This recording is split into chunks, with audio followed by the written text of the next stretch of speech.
Thank you. Thank you very much. Thank you. Thanks for joining us.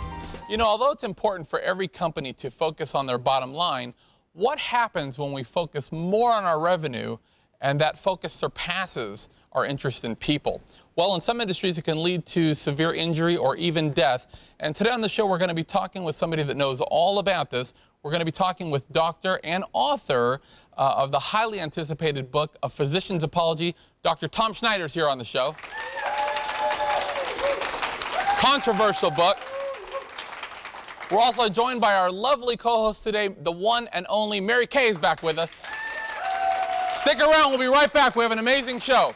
Come experience Nolan's. Savor award-winning steaks, Greek-style cuisine, fresh local seafood, and an extensive choice of wines. Whether you'd like to reserve the large private dining room, enjoy a meal on an outdoor deck, or rock the night away in our lounge, Nolan's, now celebrating 25 years of exceeding your expectations for casual fine dining, live entertainment, and dancing nightly. Real estate today offers incredible opportunities, low prices, and extremely low interest rates. Hi, I'm Amy Norris from Amy Sells the Beach. Right now, there are opportunities in all areas. Our team can help you put your money to work finding your dream or investment property. And if you're looking to sell, no one can give you better exposure to buyers and make your property stand out. Experience matters when looking for opportunity. I'm Amy Norris. See why we're #1 at amysellsthebeach.com. Thank you. Thank you very much. Thank you. Thanks for tuning in. We have an amazing show tonight. I'm joined by the lovely Mary Kay. Mary, how the heck are you? It's been a long time since I've seen you. I know. I've been watching you, but I just haven't been here for you to watch me. Well, it sounds like you've had the bubonic plague, or I don't know if TB's back going around, but I called several weeks ago and you said, I'm sick. And then the next week you're still sick and you couldn't talk. And what has been going on with you? Well, it wasn't so much that I was sick. I just couldn't talk. I had no voice at all, just a really little whisper, and it was very bad. So I knew I wouldn't be able to come on here and make anybody hear me, so I just waited. Well, it's had to be tough. I know for a living you give singing and acting lessons, and you teach pageantry, so that would be pretty difficult. Everything I do professionally, I have to have this voice, so it was scary, you know, wondering when it was going to come back, but I'm pretty much all better. Well, good. Pretty much all better. We'll take that, and I'm glad. And you're in good hands tonight. We have an amazing person on the show who you might remember, Tom Schneider. Yes. And if you're not all better, he can fix you right up. He can help me. And Tom, as you know, when we first started Tuesdays with Dan, he was kind enough to be our co-host for the first few episodes. I don't know if you knew that. I took his job. Look and at this. You did. You're a little bit better looking than him, but don't tell him I said that. But anyways, he's back with us, and he wrote a pretty controversial book that's creating a lot of buzz. Set to release, I believe, next month, called A Physician's Apology. And let's bring him out now, our guest, Dr. Tom Schneider. Okay.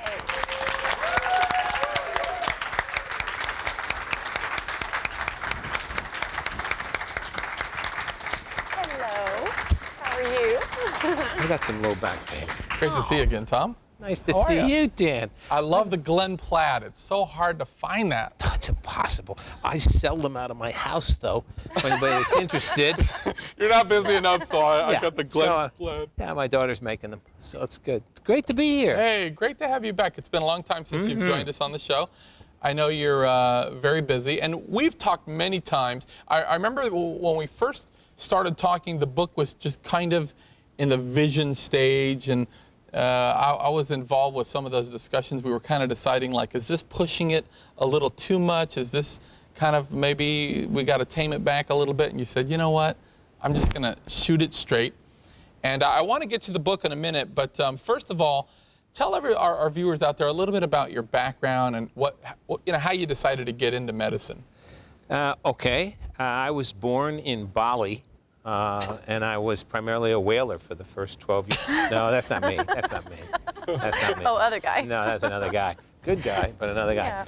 So I first came to Pensacola probably 40 years ago, was a fighter pilot, spent a couple of tours in Vietnam, and then came back and decided to go to medical school.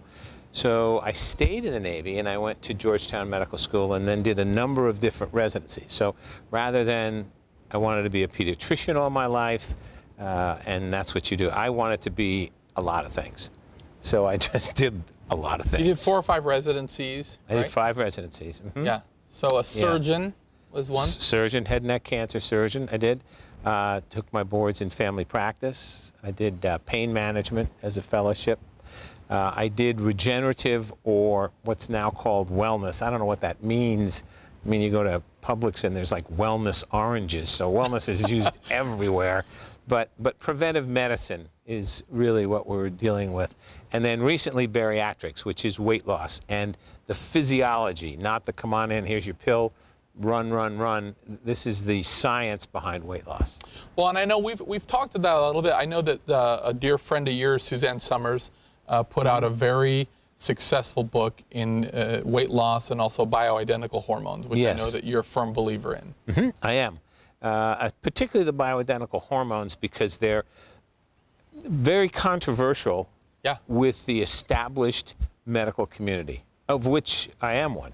But through, I won't go into all of my medical problems, but I doubt there's a listener out there that has had more medical disasters than I've had. I don't mean that arrogantly. I'm certainly not proud of it. But it did bring me over into this. There's got to be another way to get well.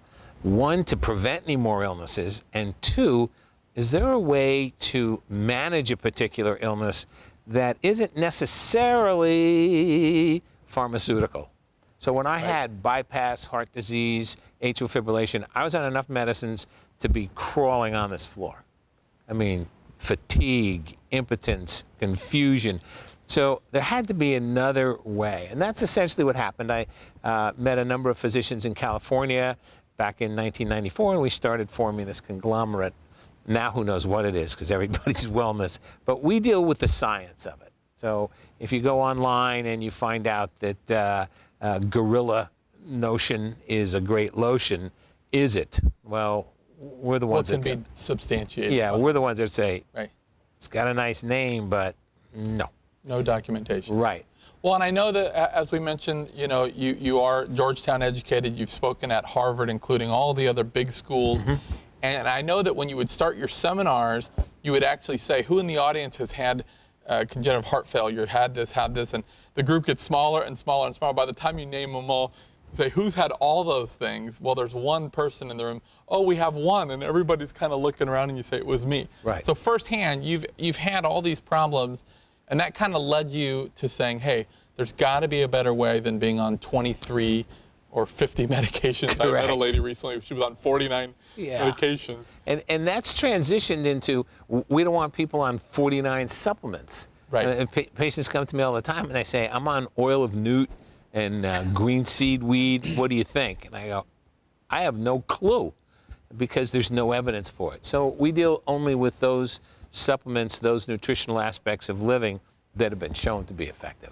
And real quick, talk a little bit about what's different about the way you're practicing medicine now. What's different about your practice versus other physicians and their practices? Okay, so we are all taught as physicians, and you know this, first of all, to move. Got to move, because you've got bills to pay. You've got staff, and also, if you come to me and you're, no offense, Typhoid Mary here, right. Then what I need to do is say, here's penicillin, or here's sulfur, or here's a cephalosporin. Take it, goodbye. Right. In and out, in and out. If it's going on for a little while, maybe we'll even be a little more invasive in doing a chest x-ray. So that's the way we're taught for everything. If you have a disease, here's the pill for it. If you have an illness of any kind, here's the pill. If you have a pain, we have pain meds that work for the knee, for the jaw, for the chest. I mean, it's amazing. Yeah. So the concept of my practice is getting back to the 25th letter of the alphabet. Well, it's 2 things, first of all. It's to get back to the word doctor. Now, when I give a talk to doctors, I will say, you're all doctors. What does that mean, doctor? And somebody will say, it means healer, means cure. Would that we were. Man, sign me up for that. We do all those wonderful things. Okay, that's fine, but what does the word mean? What does doctor mean? And it comes from the Latin word docere, which means, anybody know? To teach. To teach. And we can't teach anymore. Next, and then here's your script. Next, here's script. Next, here's 2 scripts for you. You look really bad. Next. So teaching has gone out of the window. Yeah. And that's a real shame. So that's part of the difference in my practice is we spend anywhere from an hour and a half to 2 hours with a patient. That's a long time. That's great. And we spend that time to find out why. Why do you keep getting sinusitis? Why do you have that joint pain? No, it's osteoarthritis here, take some pills. No. So we really delve into the why. Yeah, really finding the root and cause of the problem versus how to treat the symptom after it's been established. And to teach patients what it is that we're looking to do, which is almost in general, I hate to be general, but we're trying to decrease inflammation because inflammation is really the source of all disease. Cancer and everything else. Everything is inflammation, inflammation, inflammation. My wife calls me inflammation for short. I'm not sure why, but so that's the whole point of it is to try and get to the root for that specific patient. Yeah, not herding everybody into one category, but every patient is totally different. Totally different. And the last part that I think is most important is empowering the patient. What does that mean? Well, if you come to me and I say, you've got bronchitis, here's your pill. What do I have to do? Take the pill. For how long? Until I tell you not to. Or if it's high blood pressure. For the rest of your life. Really, doctor? Yes, for the rest of your life you have high blood pressure. So what we do is we say, whoa, Nellie, why do you have this? And no, you don't have to take this for the rest of your life. Let's follow you and add the other parameters that go to creating a disease. Right, absolutely. Sleep. Really? Yeah, I smoke. Okay, we need to talk about that. Hello, McFly. It's 2013. You can't quit smoking unless certain hormones, transmitters in your brain are balanced. And if they're not, that's what nicotine is doing. It's supplying your brain with that which is deficient. I see. And you can use natural amino acids to build it back up. Then if you want to quit smoking, now we'll talk. But again, I presume a blood test is in order because every person and their levels, it's like a checks and balances of a car. You're going to have to look at each and every case. Well, we're going to take a quick break. And when we come back, I want to talk a little more about the book, Physician's Apology. Okay. I want to find out what you feel the need to apologize for and why. When we get right back, we'll be right back with Dr. Tom Schneider. Stick with us. Real estate today offers incredible opportunities, low prices, and extremely low interest rates. Hi, I'm Amy Norris from Amy Sells the Beach. Right now, there are opportunities in all areas. Our team can help you put your money to work finding your dream or investment property. And if you're looking to sell, no one can give you better exposure to buyers and make your property stand out. Experience matters when looking for opportunity. I'm Amy Norris. See why we're #1 at amysellsthebeach.com. When visiting Gulf Shores, Alabama, make sure to visit the Gulf Coast Zoo, home of the little zoo that could from Animal Planet. Get up close in our petting zoo. Enjoy our unique animal encounters. More than 300 monkeys, bears, reptiles, big cats, parrots, and more call Gulf Coast home. Come on, go wild at the Alabama Gulf Coast Zoo.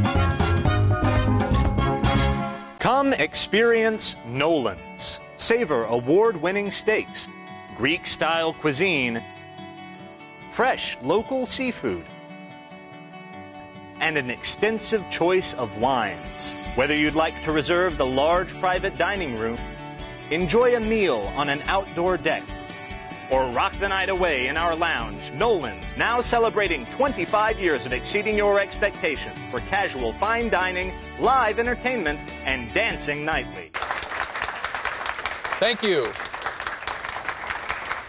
Thank you very much. Welcome back. I'm here with physician Tom Schneider, and he's written a book called A Physician's Apology. Now, Tom, we've been talking about taking a case by case. You see a patient instead of saying, well, here you have this, and you know, my medical school said that when this is the problem, this is your prescription. Right. But really looking at each and every patient, you said even spending sometimes an hour to 2 hours Absolutely. per person to figure out why are these things happening. Let's not figure out something to take to shut off the sensors so you don't think it's a problem anymore. Let's really trace it back to find out why are these buzzers and alarms going off and how can we fix it. I presume being that proactive, you're probably not the most popular in the medical community. Right. So there's a fine line. Right. That I'm sure you have to constantly walk. But tell us a little bit about the book, A Physician's Apology. First of all, what do you feel the need to apologize for as a doctor? Well, it's a great question because I do feel the need to apologize. I was taught traditionally in traditional medicine to do just as I mentioned before. You have a problem, here's your pill. You have a problem, here's a pill. And what those of us who've had those medical disasters happen to realize is there is no pill for living. There just isn't. You know, now that's not to say all pharmaceuticals are bad. I still take some for my disasters, but I try to use other supplements, if you will, to take down inflammation that aren't going to have side effects. So, and what does that mean, side effects? An example would be that if, for example, we made a 747 jet, it has how many people in it? 300. Let's just say 300 in a 747. It's going to take off, and God forbid, but it does, it crashes. That's 300 people who've died, correct? So let's do 300 of those flights this year. Let's make 300 flights with 300 people on board in the 747, and every one of them crashes. 6 days a week, every day, one crashes. And one crashes. Yeah. So what are the chances if I come up there and I say, hey, let's go for a cruise out to California. I got a 747 all lined up. Yeah. Who's going to take that flight? Okay, so how many people did we lose in a year, in that year? We lost about 90,000 people. That's 10,000 less than what we lost last year in medication errors. Oh, I'm just getting the Motrin. Really? That's all I took, and I perforated my bowel and had 12 weeks in an ICU with a hole in my bowel. Really? Yeah. I have diabetes. Really? I take a little pen. It's really wonderful. What did I develop 3 weeks ago? Pancreatitis from the medicine.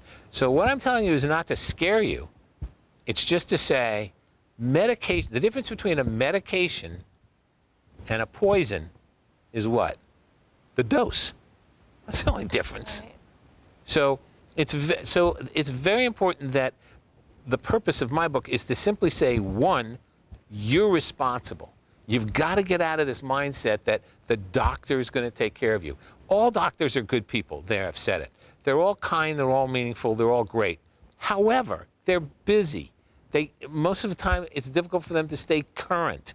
And they do what has been done before and worked before. Right. What's wrong with that? You're not those people. You are a separate individual. And so we need to look at you as an individual and say, what's going to work for you? And do we have to use medications that are going to have side effects? The answer is no, we don't. Absolutely don't.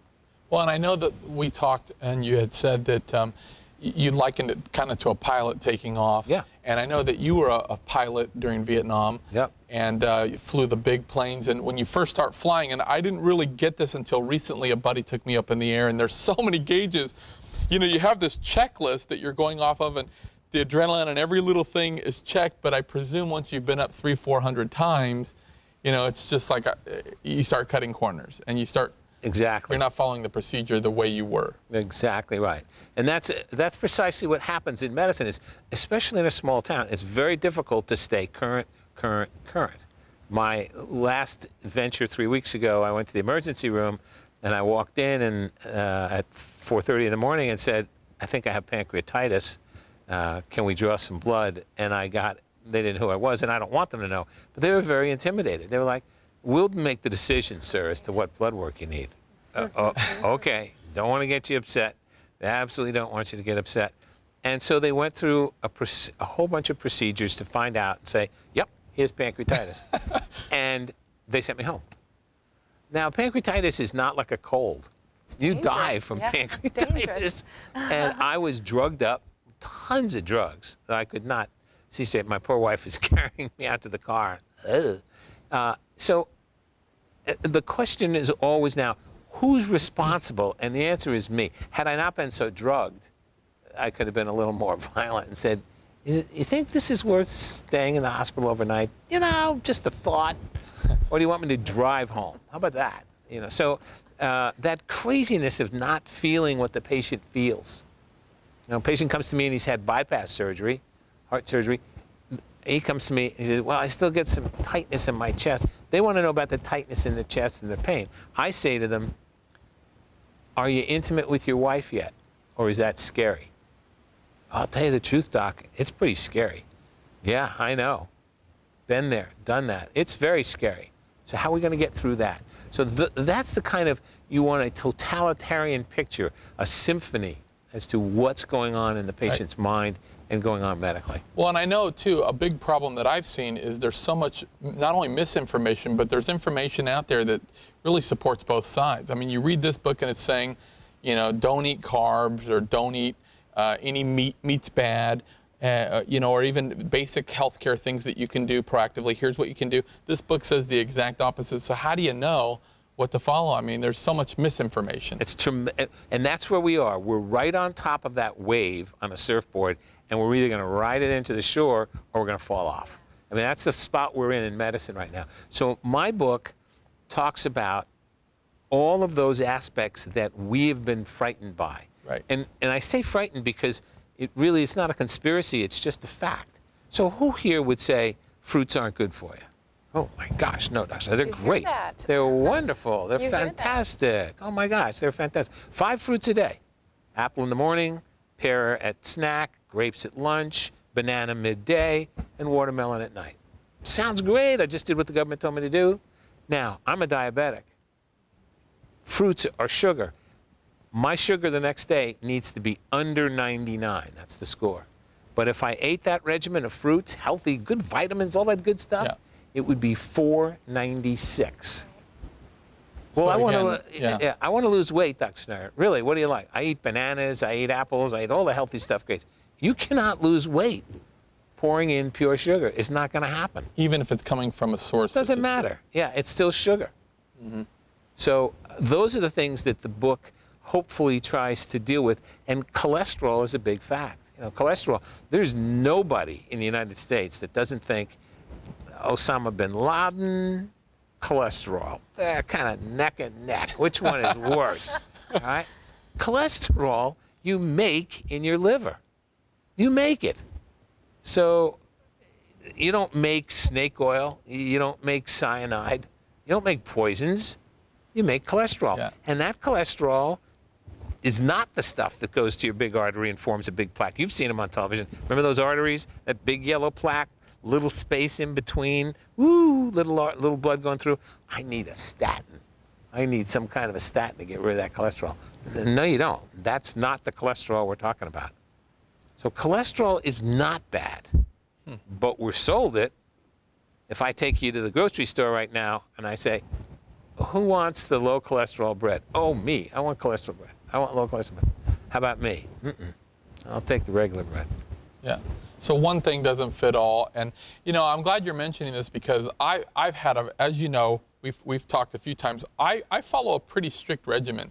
And I'll drop a pound here, pound there, but I mean, I run 4 days a week. I resistance train twice a week, and it just doesn't work the way it used to. And what can somebody do? And nobody can stay on this long term. I mean, I'm on this program, and the other day I started thinking, how long can I stay on this for the little bit of results I'm getting? What's the best advice you could give when it comes to health care you can give to our audience of something that's sustainable that we can remember? I mean, there's so many points we could do a whole show on it, but number one, don't go for the fads. There is no way to lose 30 pounds in a half an hour. Doesn't happen. No, 30 pounds in 3 weeks. It's not going to happen. If you want to lose 30 pounds, it's going to take you 30 weeks. A pound a week if you're religious about it. That's number one. Well, another thing, how about running? I run on a treadmill, Dr. Schneider. I run my heart. You cannot possibly, after the age of 40, you cannot lose weight by running on a treadmill. Scientifically, you can't do it. When I give a talk, I say, let's come to my house Saturday. I want to lose 1 pound. It's 3,500 calories. 1 pound, 3,500 calories. Not a big deal. So let's get on my treadmill and run at 4 miles an hour. Those are my feet. 5 miles an hour. Right. Now, 6.5 miles an hour. I got to tell you, if you're doing it at my house, you're doing it alone, because I'm not doing it with you. Right. But that's moving. That is. 6.5, right? So how long would you have to run at 6.5 miles an hour? How long would you have to run to lose a pound? Anybody? Yeah, you're right. 9 hours. For 1 pound. For 1 pound. Just discouraged me, my friend. So I don't want you to leave thinking, boy, we met Dr. Schneider. He says exercise really is the pits. No, it's good, but not for burning calories. For lowering insulin, that's what puts on weight. Really, lowering estrogen, that's what puts on weight. Increasing your thyroid, increasing testosterone, that's what they do. What's the most effective form? Resistance training. Yeah. Bands and weights. Can you give us 3 little tips that we can leave with, or 3 tips that our viewers can take away and say, you know what, if I just do these 3 things, I'll have better quality of life. I can kind of get my situation under control. Why not put me on the spot? Go. Okay, so 3 things to tell you that I would do. 1, smile. How important is that? That's pretty soft. No, it's incredibly positive. Smile to your spouse, smile to your kids, smile to your work environment. I hate my boss. I don't care. Smile. It's for you that we're doing this. How about eating? Eat a little bit. Eat often. Mostly greens. Really? Yeah, that's a really good thing. And what's the biggie? Sleep. Sleep is so important, and you'll hear more and more about it, but it controls a hormone called cortisol. We could do a whole show on it, but it encourages diabetes. It encourages weight. Sleep is the most critical, and that means sleep hygiene. Cover up the lights, the alarm clocks, dark room. Gotta have sleep. Absolutely. And will you be giving talks or seminars to follow up with the book? Where can people find you, Tom? You could probably find me at Walmart over by the heavy equipment. That's usually where I stay. Not by the fruit. We'll be doing a number of different talks, and I think the best way to do it is to follow the website. Okay. It'll be on the website. Well, that wraps our show. We appreciate Tom for coming by. Come anytime, would you? Loved it. Special thanks to Mary Kay as well, our co-host tonight. That's our show. Don't forget to get involved in your local community and be forgiving of others. Good night, everybody.